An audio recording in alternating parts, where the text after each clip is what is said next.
Dans cette séquence, nous allons faire un exemple et nous allons voir le lien entre une loi binomiale et une approximation avec la loi normale. Donc voici le contexte. On lance 50 fois une pièce de monnaie équilibrée et x, ça va être la variable aléatoire qui va mesurer le nombre de piles ainsi obtenues. Première question, on aimerait savoir quelle est la loi suivie par x. Donc ici, a priori, puisque ma variable aléatoire, elle va mesurer des succès qui sont piles, et je sais que j'ai ou pile ou face, je suis dans une épreuve de Bernoulli. Sachant que mon succès S, ça va être avoir pile, et que la probabilité du succès, puisque c'est une pièce qui est équilibrée, elle va valoir 1/2. Donc j'ai bien soit mon succès qui est avoir pile, soit mon échec qui est avoir face, avec une probabilité 1/2 pour pile, puis aussi 1/2 pour face. Mais ce n'est pas tout. Ensuite, on répète 50 fois cette expérience. Et puis ensuite, puisque c'est une pièce, donc à chaque fois je la reprends, je la relance, je la reprends, la relance, a priori, chaque fois que je vais lancer, ça ne va pas dépendre de ce que j'ai fait avant.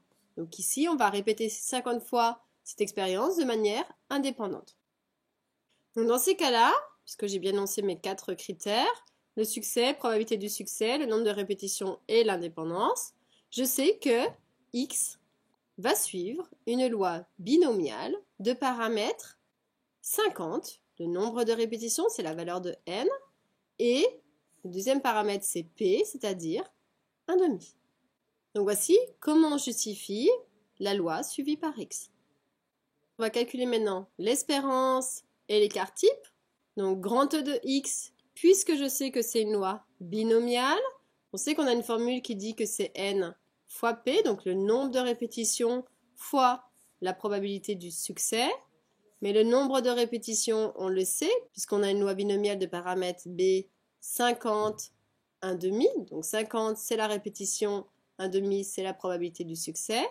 Donc ici, on va avoir 50 fois 0,5, c'est-à-dire 25. Alors c'est assez logique que si je lance 50 fois une pièce qui n'est pas truquée, j'ai en moyenne 25 piles, à peu près.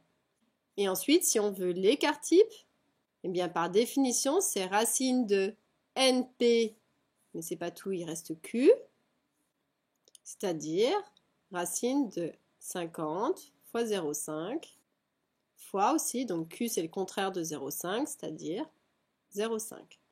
Soit à peu près, puisqu'on veut un résultat 10 moins 2, donc à peu près 3,53. Donc voici les valeurs de l'espérance et de l'écart type.